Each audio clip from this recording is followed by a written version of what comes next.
Alhamdulillahi Rabbil Alamin, wasi'al azimil ifdal, wassalatu wassalamu ala sayyidina Muhammadin al-mab'uthu litatmima makarimal akhlaq, al-mufaddalu ala kafatil makhluqati ala al-itlaq, wa ala alihi masabih sunnatil a'lam, wa ashabihi al-badilina anfusahum litawdih asy-syara'i' wal ahkam, wa ala sairil a'immatil mujtahidin al-qa'imina bihifzi namusiddin, amma ba'd. Yang Allah muliakan, para jemaah musalla ziyadatul iman yang dirahmati Allah, sebagaimana biasa insyaallah setiap Ahad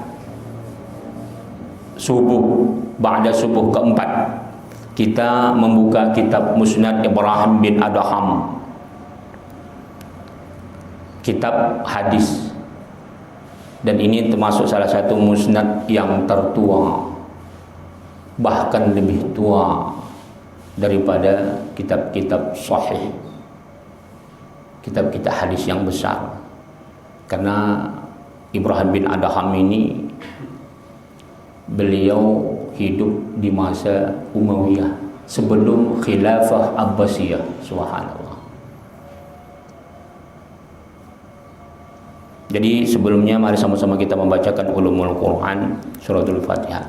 Lin Nabi Muhammadin sallallahu alaihi wasallam, ya Rasulullah, wa ala azwajihi wa alihi wa ahlil baitihi wa dzurriyyatihi ajma'in, wal awliya'i was salihin wal anbiya'i wal mursalin wal malaikatil muqarrabin, wa li abaina wa li ummahatina wa li jaddina wa li jaddatina wa li asatidina wa li muallimina wa li masyayikhina wa li jami'il muslimina wal muslimat wal mu'minina wal mu'minat al ahya'i minhum wal amwat, khususan di sahibil muallif Musnad Ibrahim bin Adham Az-Zahid, li muhaddis al-Islam al-Hafiz Muhammad bin Ishaq bin Muhammad bin Yahya al-Ma'ruf bi Ibni Mandah, wa nafa'ana bihi wal muslimina bi ulumihi wa bi ulumin jami'il ulama, amin ya Allah.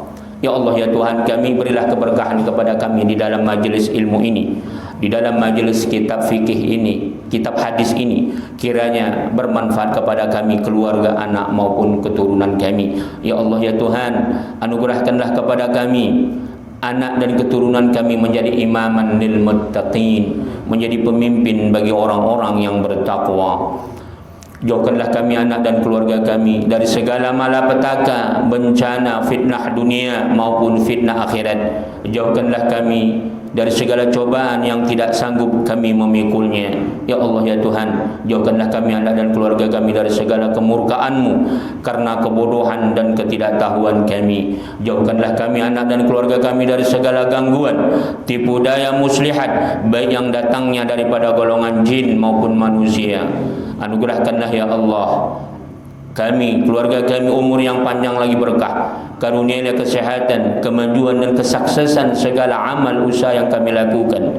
Tak luput pula ya Allah, ya Tuhan, berikan keberkahan kepada siapa saja yang telah pernah berbuat baik kepada kami, khususnya mereka yang telah membantu berjuang bersama jihad di jalan-Mu ya Allah, bersama dakwah kami ini. Tinggikan derajat mereka dunia dan akhirat bi barakati al-Fatihah. A'udzu billahi minasyaitonir rajim. Bismillahirrahmanirrahim. Alhamdulillahi rabbil alamin, arrahmanir rahim, maliki yaumiddin. Iyyaka na'budu wa iyyaka nasta'in. Ihdinas siratal mustaqim, siratal ladzina an'amta 'alaihim ghairil maghdubi 'alaihim waladdallin. Amin. Alhamdulillah.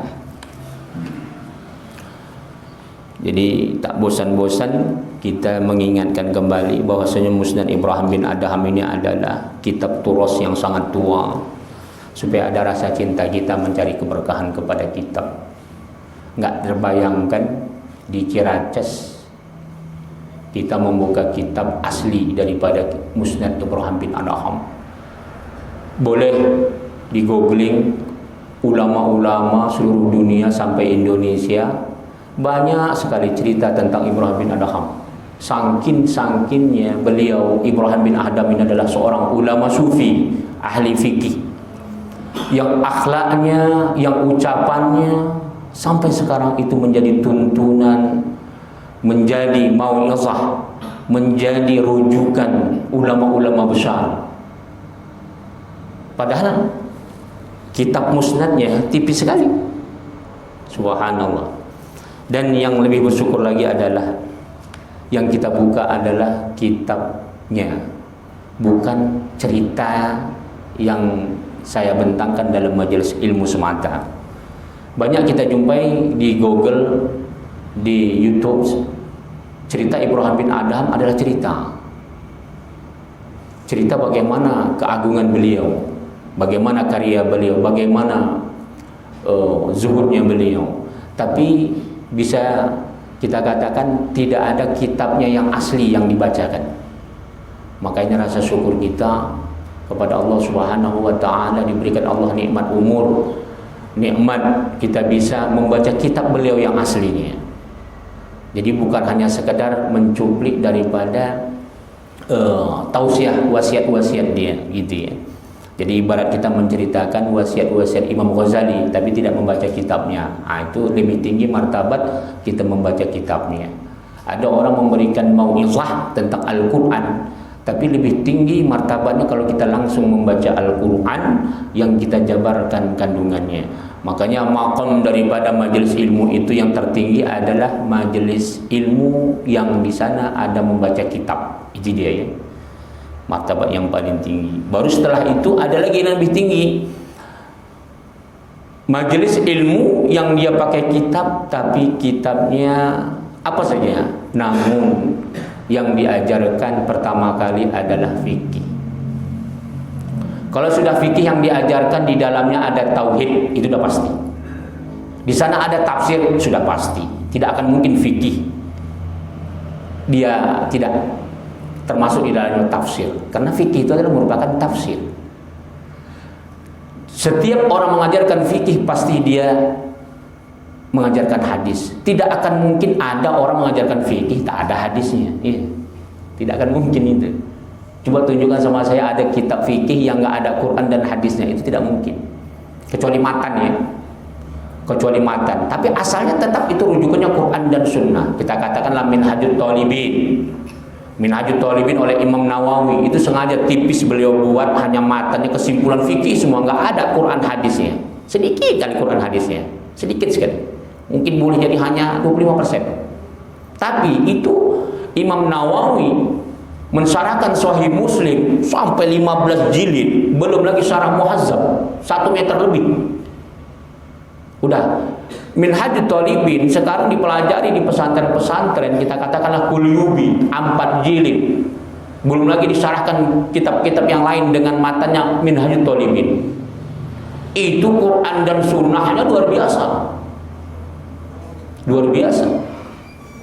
Bahkan Minhajut Thalibin Imam Nawawi itu menjadi fikih nas. Subhanallah. Fikih nas itu Pak, itu martabat paling tinggi itu Pak. Fikih teks yang menjadi panduan dasar. Itu yang menjadikan fikih nas Imam Nawawi mazhab daripada Imam Syafi'i, University Al-Azhar Kairo. Subhanallah. Bayangkan seorang ulama bisa punya karya menjadi fikih nas, itu sangat susah itu. Jadi rujukan utama, teks utama. Ibarat kita mencari dalil, Al-Quran itu adalah nas, teks dasar. Itu sangat susah. Begitulah mulianya orang-orang soleh. Siapa Imam Nawawi? Itulah dia kitab yang kita pelajari setiap bulan ba'da subuh, At-Tibyan. Ya, subhanallah. Jadi itu diantara kita mengangkat kitab-kitab turus ini supaya kita ada rasa syukur. bahwasanya ulama seperti Ibrahim bin Adham sudah di atas 1200 tahun karya beliau. Di atas 1300 tahun kalau mungkin dihitung dari umur beliau. Bahkan sebelum daripada khilafah Abbasiyah yang sangat terkenal itu. Bisa kita baca pada tahun 1422 Hijriah sekarang. Dan kita baca di Ciracas ini. Mudah-mudahan Allah anugerahkan keberkahan di kampung kita, negeri kita, negara kita, keluarga kita khususnya. Itu dia ya. A'udzubillahi minasyaitonirrajim. Bismillahirrahmanirrahim. Yang lalu kita sudah sampai riwayat Ibrahim bin Adham an Ubaidillah bin Umar al-Umri, yaitu hadis yang ke-15. Kita ulang sedikit. Takut kita kelewatan, sengaja kita ulang supaya kitab-kitab kita jangan ada yang terlewatkan satu huruf pun tidak kita baca. Artinya matan aslinya ya itu. Akhbarana Muhammad bin Yaqub, diberitakan kepada kami Muhammad oleh Muhammad anak Yaqub, wa Ibrahim dan Ibrahim bin Muhammad anak Muhammad, qala, keduanya berkata, sana Muhammad bin Sulaiman, sana Isa bin Barad al-Himsi, sana Abu Haywah Suraih, sana Ibrahim an Ubaidillah bin Umar wa Musa bin Uqbah an-Nafi an Ibrahim Umar wa Aisyah qala. Jadi ini bersumber daripada Rasulullah sallallahu alaihi wasallam dan sampai bersambung sanadnya kepada Sayyidatu Aisyah. Apa kata Rasulullah? La ba'sa bi aqlin kulli syai'in. Tidak mengapa kita makan apa saja di dunia ini, illa ma dzakarallahu azza wa jalla fi kitabih fi hali. Kecuali ada Allah sebutkan di dalam Al-Qur'an atau Rasul katakan itu dilarang, ataupun itu tidak diperbolehkan. Ya. Nah, ini bersumber dari ayat Al-Qur'an di dalam surah Al-An'am ayat 145. Kata Allah apa? Qul, katakan wahai kekasihku Muhammad, la ajidu fima uhiya ilayya muharraman. Tidak aku dapati apa yang diwahyukan Allah itu ya kepadaku yang diharamkan. Artinya kalau sudah Allah halalkan jangan sampai kita haramkan. Karena memang orang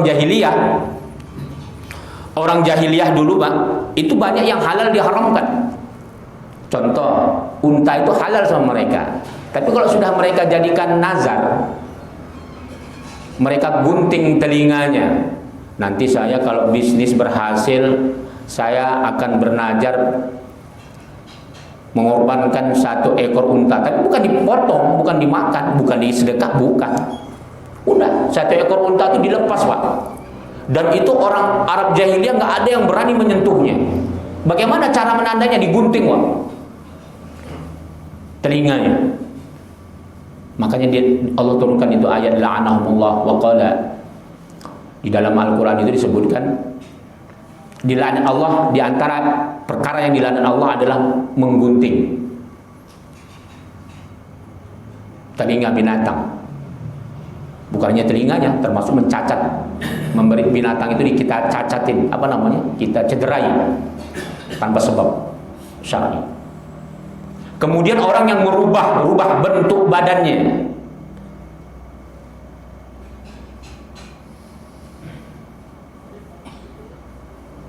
orang yang merubah bentuk fisik itu diantara perbuatan setan kata Allah yang dilaknat. Itu ya. Kemudian apa? Orang yang melakukan perdukunan, musyrik, supaya dia berkarisma, supaya dia kebal, supaya dia punya kanuragan, supaya dia bisnisnya lancar, supaya dia. Ini banyak teman-teman kita yang di polisi.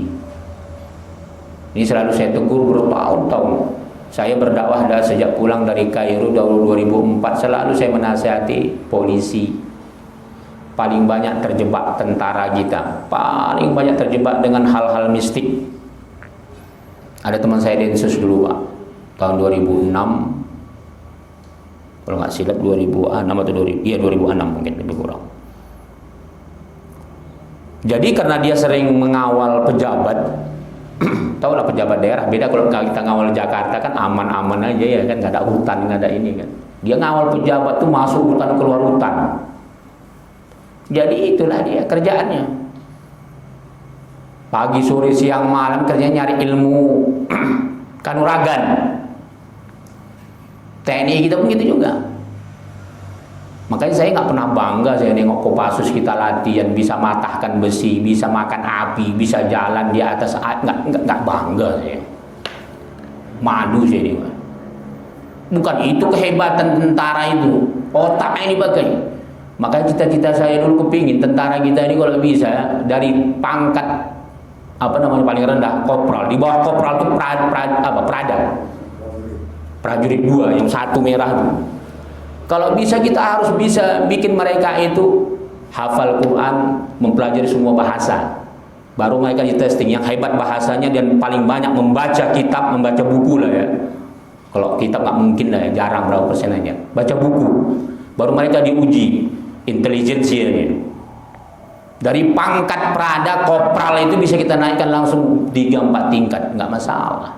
Kalau yang sudah dari letnan 2 itu bisa jadi jenderal.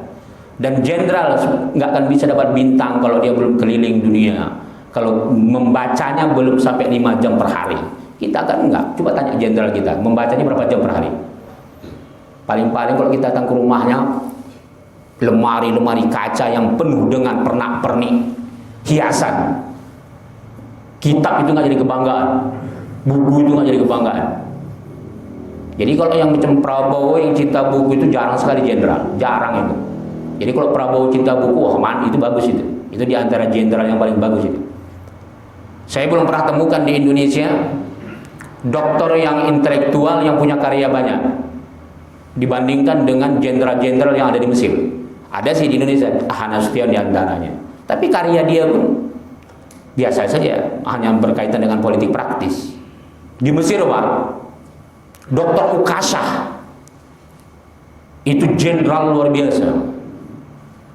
Bisa dia membuat sebuah ensiklopedia civilization, peradaban, adab, sastra.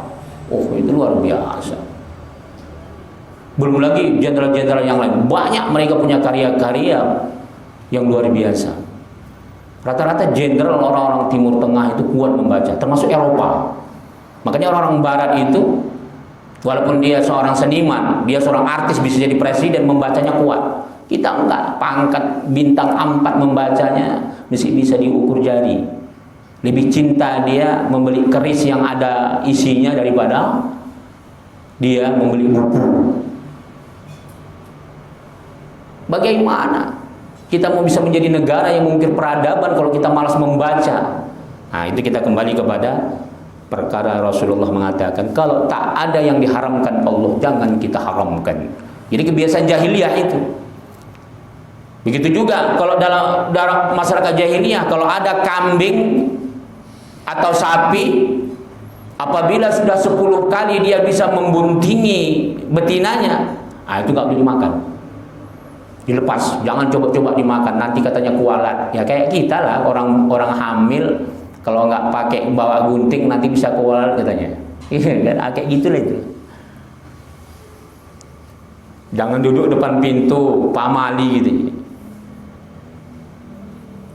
Jadi jangan ditarik-tarik khurafat. Jangan duduk di depan pintu karena supaya orang biar mudah masuk. Lalu lalang di depan rumah, jangan terganggu dia duduk situ. Di Jakarta mana laku itu istilah nggak boleh duduk depan pintu. Rumah kita 1,5 meter luasnya, ya kan? Sudah 1,5 meter ngontrak lagi, Pak. Iya. Mendingan rumah sendiri 50 meter pintunya besarnya, ya kan? Nah, itulah dia. Jadi kalau kata Allah dalam Al-Quran, alaikum anfusakum la yadurrukum man ihtada la yadurrukum. Selamanya kamu tidak akan pernah dicelakakan idah tadaitu, kalau kamu mau mengikuti hidayahku, kata Allah. Tergantung diri kamu sendiri. Itu ayat Allah turunkan ketika Allah ingin menerangkan khurafat jahiliyah yang diantara saya ceritakan tadi. Itu Pak, dukun orang Arab mengerikan Pak. Sampai sekarang. Kalau dibandingkan dukun kita belum apa-apa. Kenapa? Jin paling besar itu di Arab, apalagi di Mesir. Jin Fir'aun itu masih ada itu. Gak percaya Bapak? Buka YouTube. Itu ada dukun dimasukkan diwawancara di televisi Pak. Berhadapan dengan anak-anak, itu gemetar nengoknya Pak. Bapak tengok wajah dukunnya, subhanallah, udah tak berbentuk manusia yang normal, kalah nimbat, kalah seramnya, mengerikan. Tapi itu rata-rata bukan orang Islam, orang-orang Kipti, orang-orang Nasrani, orang-orang Yahudi. Karena memang orang-orang Koptik, orang-orang Kristen Koptik itu Pak, itu memang mereka bersembahyang, pendeta-pendetanya itu memang rata-rata dukun, rata-rata mereka perdukunan, pakai mistik, rata-rata. Nggak ada pendeta di Mesir itu nggak dukun. Kalau di Asia ini apa namanya, suhu, jadi suhu itu dukun tuh. Makanya orang-orang Cina kalau bisnis itu kamu harus datang ke suhu dulu ya. Kamu ini bisnis bagus atau enggak? Datang ke suhu dulu. Jadi suhu itu dukun tuh Pak. Dia tahu, lu bisnis lu lancar lah gitu ya. Tahu dia. Nah, itu ya. Jadi Islam itu harus membuang hal-hal perkara seperti itu. Banyak lagi ya. Jadi kurafat-kurafat kita jangan kita amalkan. Cukup baca Al-Quran, duduk di majelis ilmu, itu akan hilang semuanya. Udah. Karena yang saya ucapkan ini semuanya sudah kita buktikan Pak. Kurapat nenek moyang kita dulu nggak boleh ini, nggak boleh itu, kita langgar nggak apa-apa. Kenapa? Jin-jin nenek moyang kita itu lengket sama nenek moyang kita ke orang tua kita Pak. Kalau kita amalkan, dia pun makin lengket sama kita. Kita amalkan, anak kita pun lengket sama anak kita. Ya, setiap lahir hari-hari dikasih lampu, ditanam di tanah, terus sampai ke cucu-cucu kita. Jin itu akan mengalir terus. Kalau kita nggak kasih lampu, anak kita sakit, cucu kita sakit. Nah, kan betul kan? Cucu lu sakit karena hari-harinya kamu buang, nggak pakai lampu gitu. Ajalah dia ya. Jadi kurapat-kurapat itu kalau kita nggak membaca kitab, kalau kita nggak duduk di majelis ilmu, kalau kita nggak menyekolahkan anak kita di sekolah agama, tidak akan bisa kita memecahkan perkara-perkara kesyirikan ini. Kesyirikan ini bukan hanya perkara kita akan dibenamkan Allah dalam kerana api neraka, tapi secara psikologi dalam kehidupan kita akan mentalnya rendah. Sebagaimana tadi saya katakan, TNI kita, Kopassus kita hanya mengandalkan kanuragan, hanya mengandalkan mereka kekar, kebal, itu Pak, mentalnya akan lemah, sampai akhir hayatnya mereka mentalnya lemah, dan kita melahirkan generasi-generasi yang lemah, nggak pernah bisa percaya diri. Itu dia ya. Jadi kalau sudah otak kita nggak kita gunakan, diberikan Allah, padahal akal itu adalah hidayah yang paling pertama. La dina liman la aqla lahu. Tidak ada agama tanpa ada akal, kata Allah, kata Rasulullah sallallahu alaihi wasallam. Jadi wahyu itu diantaranya adalah akal, hidayah. Hidayah itu adalah akal. Setiap hari kita katakan ihdinas siratal mustaqim, ya Allah tunjukilah kami ke jalan yang lurus. Tapi tak mau kita gunakan hidayah itu, iya kan? Kenapa? Mungkin nggak tahu artinya. Tiap hari kita selalu mengatakan ihdinas siratal mustaqim. Allahumma firli wali, Allahumma rabbi firli warhamni warfa'ni wahdini. Setiap hari kita berdoa kepada Allah dalam salat, wahdini, ya Allah berikan aku hidayah. Tapi tak mau kita, malas aku masuk di rasa khosana aku Ustaz. Kenapa? Anak saya malas bangun pagi, nggak sanggup dia ngikuti pelajaran agama Ustaz. Nggak usah lah dia lagi anakku sekolah agama. Tapi kalau sekolah umum semangat dia nyekolahkan anaknya. Bagaimana kita mau mengharapkan hidayah kalau kita meremehkan pelajaran agama? Apalagi madrasahnya di musola, ya kan? Mendingan kita madrasah SD, mentereng bangunannya. besar, dapat KJP, dari uang KJP bisa beli ayam lagi, Pak. Kalau di madrasah khosah walaupun gratis, tempatnya musola, nggak keren. Suatu saat kita merintih, menangis, ya kan? Kepada siapa kita mengadu? Kita akan berkeluh kesah. Kita akan berkeluh kesah, menyalahkan Tuhan, menyalahkan orang, menyalahkan suami, menyalahkan istri, menyalahkan tetangga. Tapi kita nggak sadar diri kita lah penyebabnya tak mau hidayah. Kita lebih suka kepada perkara dunia. Wallahu ta'ala alam bisawab. Kita lanjutkan riwayat Ibrahim bin Adam an Abi Isa Amr bin Abdullah As-Sabi'i akhbarana Al-Husain bin Muhammad wa Ibrahim qala, keduanya berkata thana Abdullah bin Muhammad bin Muslim Al-Isfaraini wa Abu Bakar thana Abdiyah bin Baqiyah bin Al-Walid haddathani Abi haddathani Ibrahim bin Adham haddathani Abu Ishaq Al-Hamdani an Al-Marah Al-Ansari an Abi Hurairah qala qala Rasulullah sallallahu alaihi wasallam innal fitnata taji'u fatansiful ibad nasfan. Kata Rasulullah Shallallahu Alaihi Wasallam, fitnah itu akan mendatangkan kehancuran kepada seorang hamba. Hamba itu akan bisa hancur.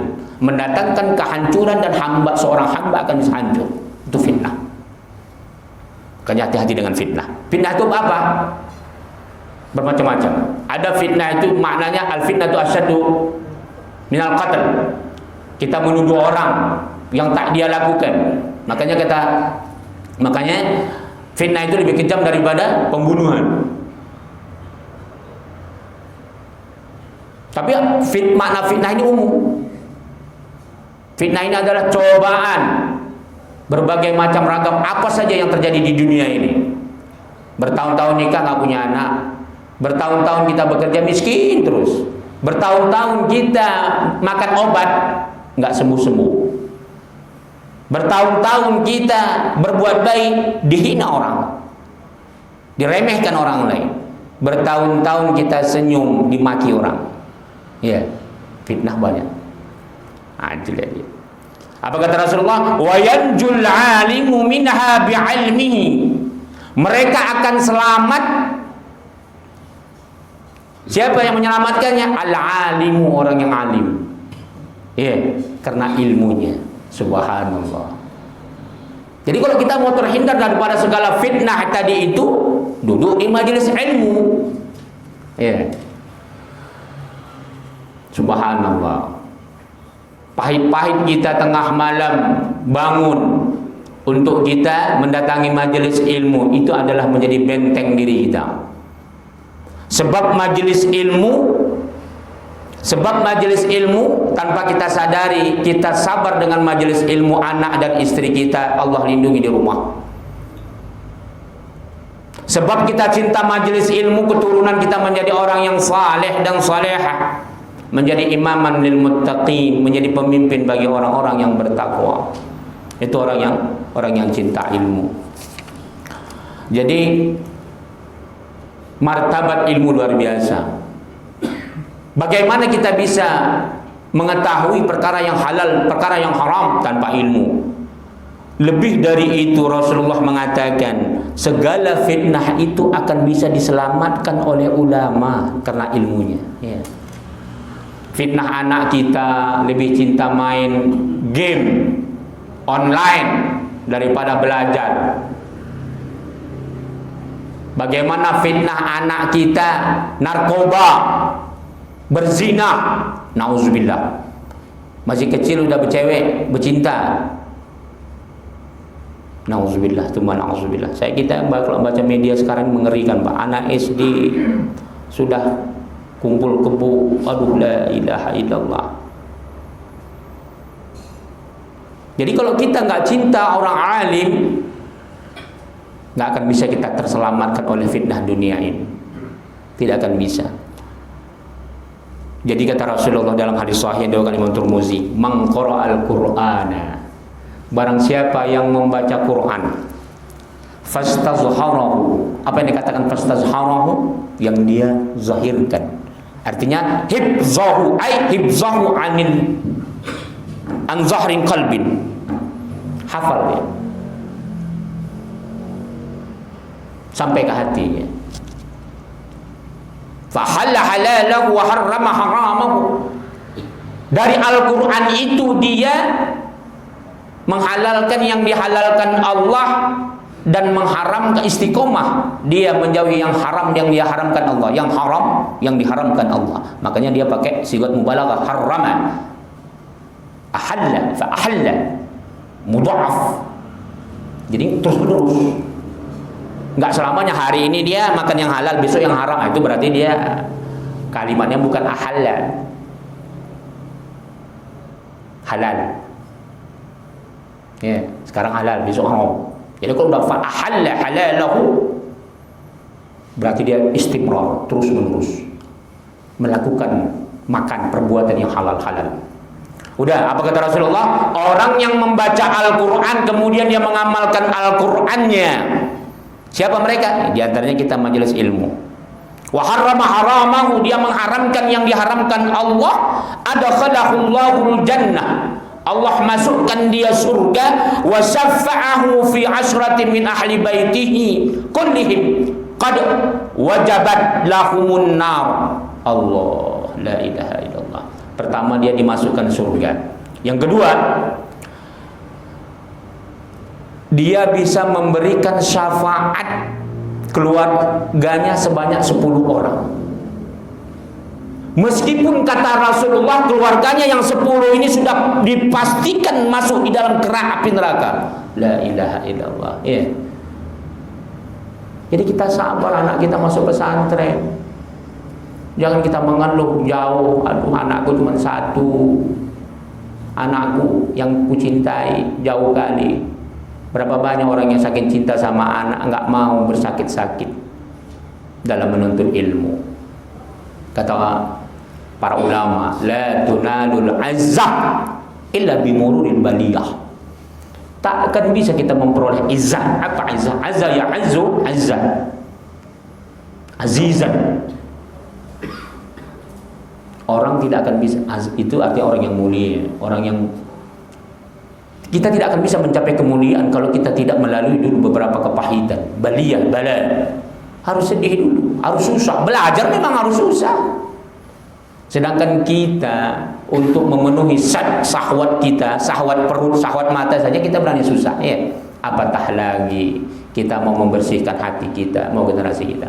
Bayangkan kata Rasulullah di dalam hadis Tirmidzi yang sahih ini, 10 keluarga kita yang sudah pasti masuk neraka, kata Rasulullah, akan bisa mendapat syafaat dari anaknya yang saleh. Sekarang kan enggak. Kalau menantunya miskin, marah kali dia. Miskin kali pun menantu punya katanya blangsak katanya. Padahal menantunya saleh. Tapi kalau menantunya kaya meskipun tak sholat, senang kali dia. Wah, itu menantu saya itu kaya itu. Anak saya kaya, anak saya senang tiap hari asal datang bawa duit, bawa kue, bawa apa-apa segalanya. Tapi anakku yang satu itu miskin, kalau asal datang minta duit mulu gitu. Kerjanya sholat aja tuh di Ziyaratul Iman gitu.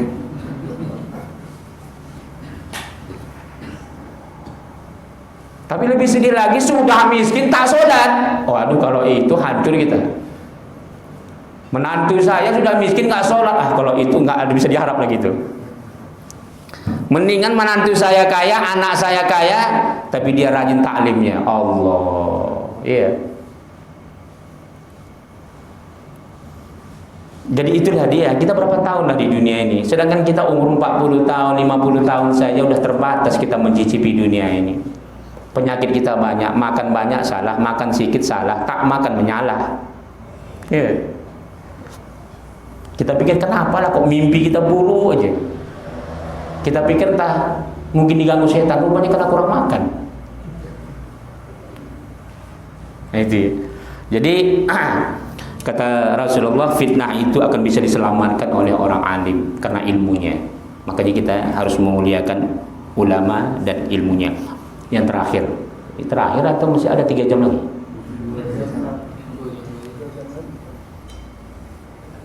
Oke, kita baca satu hadis lagi. Riwayat Ibrahim bin Adham an Mansur bin Al-Mu'tamar wal A'mash. Akhbarana Ali bin Aisyah wa Abu Umar bin Hamdan wa Ibrahim bin Muhammad qalu, mereka mengatakan sana Musdad bin Qatan bin إبراهيم ثناء أحمد بن إبراهيم الدروقي ثناء الحسن بن ربيع ثناء المفضل بن يونس الإبراهيم المنصور بن معتمر المجاهد أن رجلا جاء إلى رسول الله صلى الله عليه وسلم فقال, ada seseorang menjumpai Rasulullah sallallahu alaihi wasallam mengatakan, ya Rasulullah, dulluni atau dallani ala amalin yuhibbuni Allah ta'ala alaih.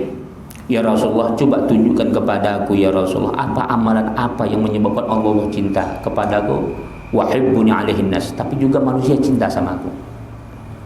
Tak cukup hanya Allah yang sayang, tapi manusia juga sayang sama aku. Ya Rasulullah, apa amalan itu? Dulluni ala amalin yuhibbuni Allah ta'ala alaih. Allah tu cinta kepadaku, wa yuhibbuni alaihin nas, tapi manusia juga cinta kepadaku. Qala, kata Rasulullah apa? Amma ma yuhibbuka Allah alaih faz-zuhdu fid dunya. Kalau kamu mau dicintai Allah, kamu harus zuhud di dunia. Jadi zuhud itu apa? Tarkud dunia, meninggalkan dunia. Artinya bukan berarti membuang. Artinya jangan sampai dunia itu lebih di hatinya daripada perkara akhiratnya. Dia kaya, Pak, tapi kekayaannya itu memang tujuan dia untuk litakuna kalimatullah hiyal ulya. Tujuannya untuk meninggikan agamanya di jalan Allah, untuk meninggikan agamanya di dunia ini. Jadi kalau level zuhud para wali, ya mereka memang tidak mau ngumpulin harta. Pakaiannya yang memang compang-camping. Itu level wali. Sebagaimana para sahabat, sebagaimana Rasulullah. Ya mungkin kita belum sanggup, ya kan? Belum sanggup kita. Zuhudnya wali, zuhudnya para sahabat, tabi'in, zuhudnya para ulama kita belum mampu. Kenapa? Tadi saya baru bilang tambah 3 jam aja udah keluar suara semuanya, kan? Artinya ukuran zuhud itu bagaimana cinta kita kepada akhirat lebih tinggi, lebih sabar kita kuat untuk akhirat daripada dunia kita. Jadi ya sudahlah, pakailah zuhud orang kaya. Meskipun kita kaya punya harta, tapi jadikan kekayaan itu semata-mata untuk Allah. Itu zuhud level yang paling rendah itu dah. Kalau itu juga nggak mampu, nggak akan bisa Allah cinta sama kita. Kemudian apa? Bagaimana kalau kita supaya dicintai manusia? Wa amma ma yuhibbukan nas alaihi fambis ilaihim hadzal qisa. Kalau kamu mau dicintai manusia, ya udah kasihlah ini. Tahu Bapak timun? Itu kiasan itu Rasulullah. Kamu kasih ada kisah itu, Pak, makanan seperti timun, seperti labu, Pak. Kalau kita di sini labu, tapi bukan, itu memang makanan kita ya, itu memang dalam Al-Qur'an. Jadi makanan orang-orang Arab dulu. Di antaranya itu adas itu seperti bubur kacang hijau, tapi terbelah dua. Jadi kacang hijau itu, Pak, terbelah dua, warnanya orange. Itu adas. Tapi dia kalau kacang hijau kan kita bubur manis. Kalau adas enggak, memang pedas, pakai bumbu pedas makannya. Wa basaliha, basal, bawang. Jadi itu di antara makanan-makanan yang dalam Al-Qur'an. Apa makna kias Rasulullah? Kata Rasulullah, ya kamu kalau mau dicintai Allah, zuhud. Hatimu harus kuat kepada akhirat. Hatimu harus kuat dengan ta'lim. Meskipun kamu pejabat negara, meskipun kamu orang yang milioner, konglomerat, jangan sampai tinggalkan majelis ilmu. Tapi kalau kamu mau cintai manusia, ya itulah, banyaklah kamu kasih orang lain. Udah, ini kiasan. Manusia itu sebenarnya nggak bisa kita bikin bahagia. Jangan mengharap supaya kamu dicintai manusia. Sekarang kita kasih dia 1 juta, ada orang ngasih 5 juta, kita dilupakan kita. Jadi bukan itu. Jadi kita cintailah Allah. Kalau kita sudah cinta Allah, pasti kita akan mencintai seluruh makhluk. Cintailah Allah dan Rasulnya dan ulama, pasti kita mencintai seluruh makhluk. Banyak orang yang cinta kedua orang tuanya, belum tentu dia cinta majelis ilmu. Ya. Jadi kalau sudah cinta ulama, sudah pasti dia cinta ibu. Nggak akan mungkin ada manusia cinta ulama benci orang tua, itu nggak mungkin. Berarti itu sesat, itu mengajarkan kalau terjadi itu. Nggak akan ada ulama mengajarkan kamu sama orang tua kamu jahat ya, nggak akan mungkin itu. Tapi kalau orang yang cinta kedua orang tua, banyak yang benci dengan ulama. Jangan kau ngaji sana, itu miskin mulu kamu, katanya. Padahal dia sholat. Udahlah, berhentilah kau mengaji itu, cari bisnis saja. Orang sholat, Pak. Orang sholat benci majelis ilmu, anaknya istiqomah di majelis ilmu. Tengoknya miskin terus. Iya. Makanya orang sholat kalau ilmunya nggak ada, martabatnya akan jatuh. Itu yang sholat. Bagaimana nggak sholat? Sudah nggak sholat, benci majelis ilmu. Wah, bertambah lagi itu. Yang terakhir ya. Qala al-Hasan bin Rabi' qala al-Mufaddal lam yusnad lana Ibrahim ghairu hadza. Ternyata di sini perbedaan ulama sanad ini, katanya hadis ini sanadnya tidak dijumpai oleh ulama tertentu, ulama lain. Siapa Al-Hasan ini, katanya sanadnya bersama kepada Ibrahim bin Adham. Tapi itu dari segi sanad saja. Kita yang paling penting inti daripada hadis ini ya. Dan inti daripada hadis ini. Terakhir, Khuzaimah bin Sulaiman tana Imran bin Bakar tana Al-Khalid bin Khalid tana Baqiyah an Ibrahim bin Adham haddatsani Al-A'mash qala dakhaltu ala Ibrahim fa'arani qistan saqala faqala ya Sulaiman tara hadzal qist an atawadda bihi marratan al-salah. Jadi aku menjumpai Ibrahim fa'arani, aku lihat dia. Apa dia mengatakan ketika melihat Ibrahim, ya Sulaiman, aku melihat, katanya, saya atawaddu bihi marratan lis-shalah, selalu melakukan wudu 2 kali setiap mau salat. Artinya tajdid wudu itu. Jadi tajdid wudu, memperbarui wudu itu sangat disunahkan. Insyaallah akan datang adalah hadis yang ke-19 ini. Silakan kalau ada pertanyaan, kalau enggak kita teruskan atau kita tutup. Fadhal. Fadhal. Assalamualaikum warahmatullahi wabarakatuh. Apa pendapat Ustaz bahwa sekarang ini mungkin banyak tradisi umat yang luntur, kayak kurang? Sebutkan contoh-contohnya. Itu yang pertama. Yang kedua, berkaitan dengan kajian beberapa hari yang lalu mengenai kebiri, apa hukumnya vasektomi dan pubektomi dalam Islam, dan juga mengenai operasi Caesar. Ya, itu aja, Ustaz. Terima kasih.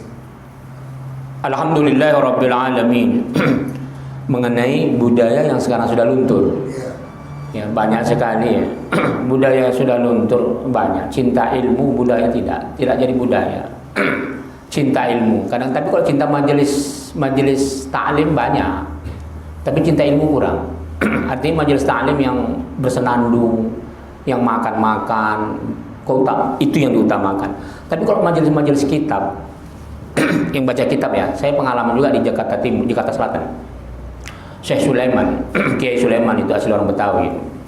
Dia baca itu, kepala kiai tua itu. Dia baca kitab tiap hari, kitab Imam Syafi'i. Nggak ada muridnya, orang-orang tua 3-4 orang. Ya Allah ya Tuhan. Tapi kalau sudah majelis-majelis Habib yang makan nasi kuburi, selawatan, pukul gendang, ya Allah, saya menyaksikan Pak, Jakarta Selatan itu 1.000-2.000 orang itu biasa. La ilaha illallah. Makanya jangan heran, sudah umur 60 tahun, 70 tahun, 50 tahun, ibadahnya rusak. Maaf, selawat boleh, tapi jangan itu mulu. Pengajian kita 1 jam, setengah jam pukul gendang. Pengalaman saya, nggak percaya, tes saja orang-orang yang suka-suka gitu, tes sholatnya, tes wudhu apa wudhunya, banyak yang berselema, kata orang Medan, banyak yang bersalahan.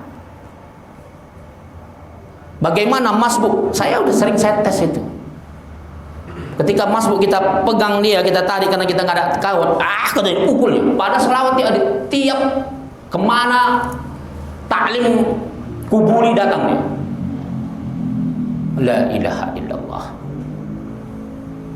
Jadi kalau kita sudah nggak cinta kitab, percayalah, anak keturunan kita akan bodoh terus. Silahkan selawat boleh, bersenandung boleh, tapi jangan itu mulu. Utamakan majelis ilmu dulu supaya anak kita. Makanya jangan heran sekarang orang-orang tua kita itu nggak tertarik dengan madrasah pengajian. Anaknya disekolahkan gratis sekalipun untuk mengkaji Islam ini, mengkaji kitab agama ini, nggak semangat dia. Nggak semangatnya. Tapi kalau sekolah SD, sekolah umum, oh kaunya nggak sekolah kok ya, nggak kos jajan katanya.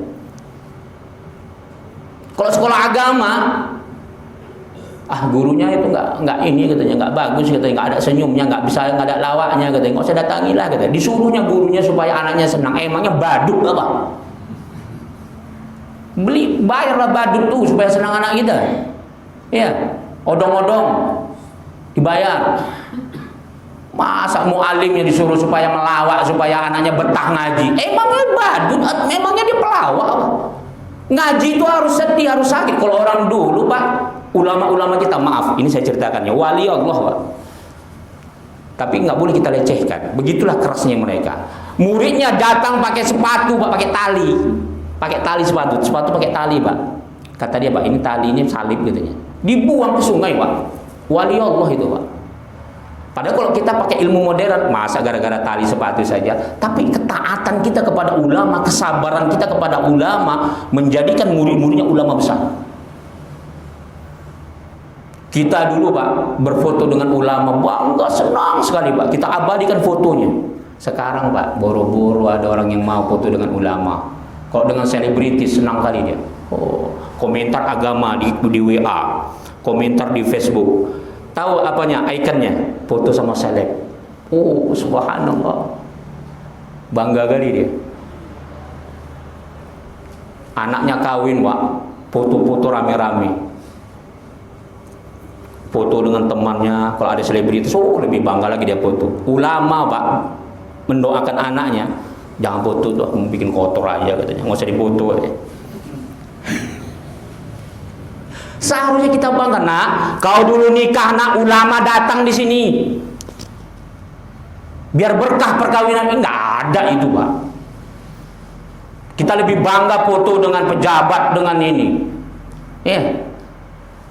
Jadi banyak budaya-budaya itu, budaya malu, budaya sopan, sudah tidak ada lagi.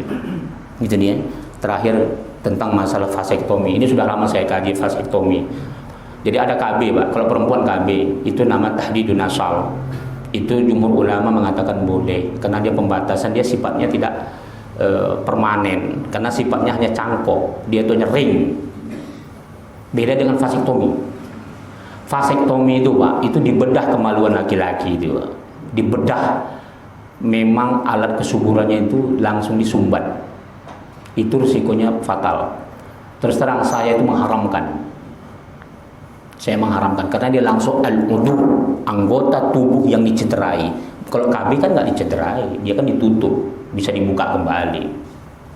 Kalau vasektomi tidak, dia dicacatin itu. Makanya saya sangat menentang itu. Saya sudah baca dan saya dapat langsung dari pihak saya ada bukunya dari pihak kedokteran tentang vasektomi. Karena saya sudah hampir lama ya, hampir 4 tahun lebih mungkin saya mengkaji itu. Pertanyaannya baru sekarang. Jadi saya nggak jabarkan terlalu luas, kesimpulan aja beda. Jadi vasektomi itu haram ya. Itu banyak selebritis kita itu ada ya, nggak banyak, ada ingin vasektomi di Singapura dan sebagainya. Jadi KB laki-laki itu memang kemaluannya yang dibedah, yang di apa gitu ya, yang dicacatin, itu nggak boleh. Apa namanya, sengaja dia memang untuk mematikan kesuburan. Jadi kalau KB itu tahdidun nasal, itu pembatasan, nggak apa-apa. Jumhur ulama mengatakan itu boleh. Yang nggak boleh kalau kita memang tidak ada pembatasan, sengaja kita bikin KB istri kita, memang kita benci punya anak, kita tidak suka punya, itu nggak boleh. Haram hukumnya. Jadi tergantung niatnya ya. Kemudian sesar ini pun ada 2. Kalau karena doruri boleh, kalau tidak karena doruri jangan, tidak baik. Pertama untuk psikologi anak, yang kedua kesehatan, yang ketiga memang kita menentang qudratullah. Jangan alasan karena ingin perawannya supaya tidak rusak, nggak ada gunanya ya. Sayang kita kepada istri itu bukan karena perawannya atau nggak perawannya, maaf, tapi karena memang akhlaknya. Mau 100 kali kita kawin, bukan itu yang memuaskan seorang suami, tapi akhlaknya. Kayak mana cantiknya pun istri kita kalau nggak punya akhlak, jijik kita nih, Mas. Kayak mana cantik istri kita, nggak tenang. Cantik kali istri kita, mulutnya ya Allah, satu kampung dengar kalau sudah ribut. Kalau sudah latah, Pak. Saya pernah belanja, semuanya ibu-ibu, dicobel ibu temannya pinggangnya, kegelian, Pak. Menjerit dia, keluar kata-kata kotor. Kemaluan ayahnya disebut, kemaluan suaminya disebut. La ilaha illallah. Sudah tua. Bagaimana kalau dia ketika muda dulu? Berarti kan mulutnya lebih parah. Berapa banyak ibu-ibu kita kalau sudah belanja di tukang sayur, itu perkara-perkara aib suaminya diceritain. Nah, itu dia ya. Jadi pentingnya akhlak tadi itu.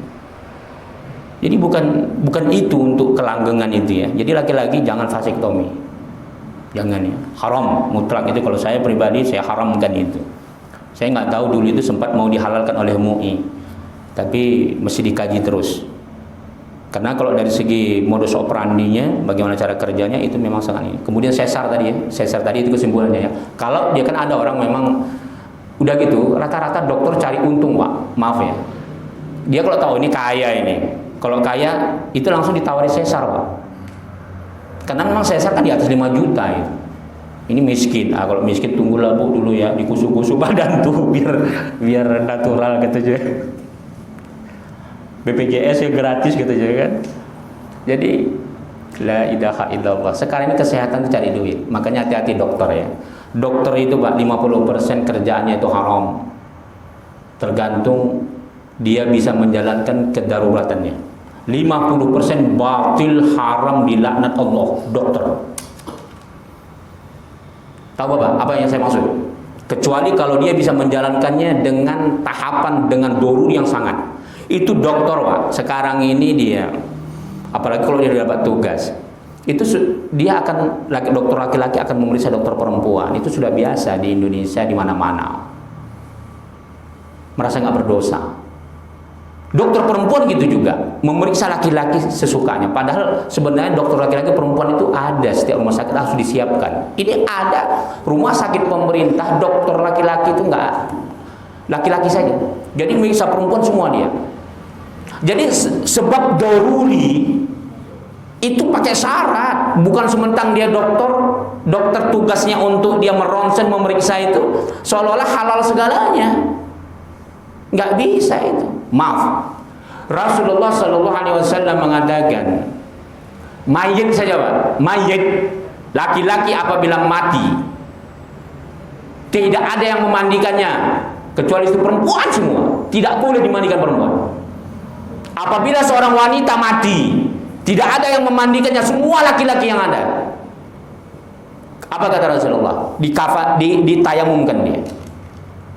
Fardu kifayah saja tidak boleh sembarangan kita memegang lawan jenis. Apalagi alasan kesehatan. Kecuali kalau dokternya bencong.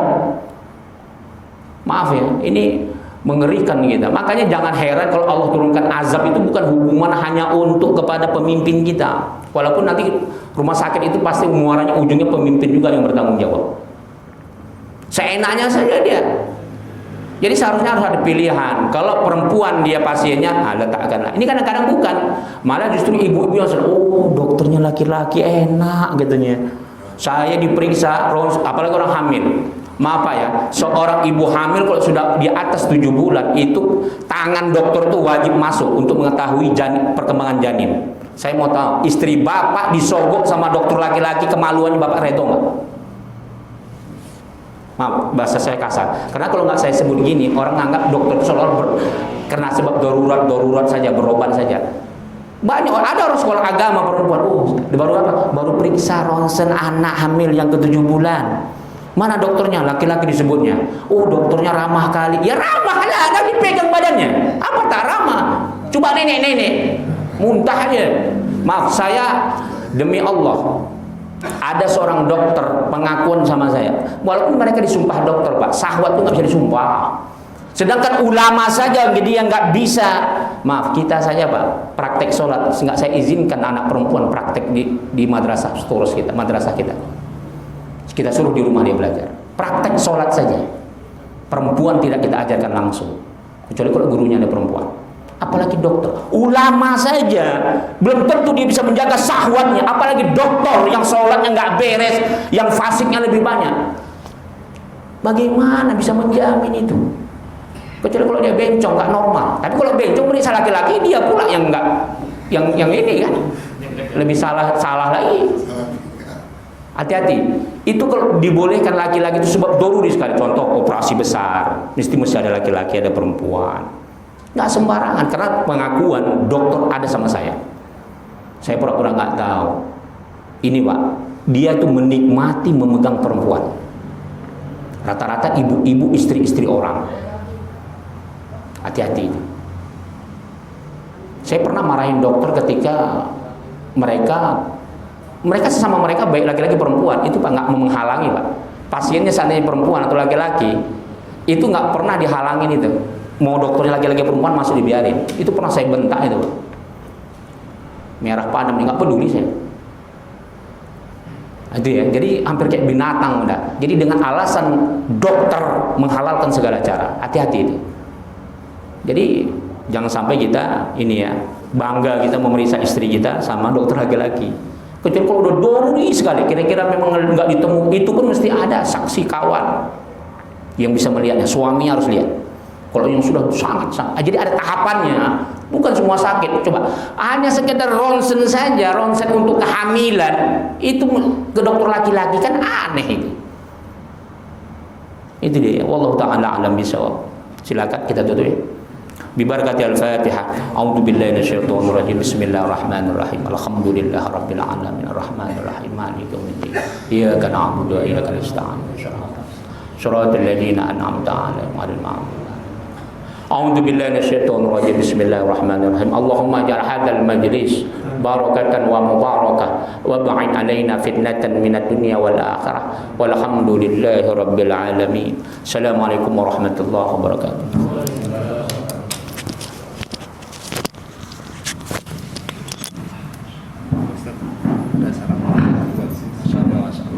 Terima kasih.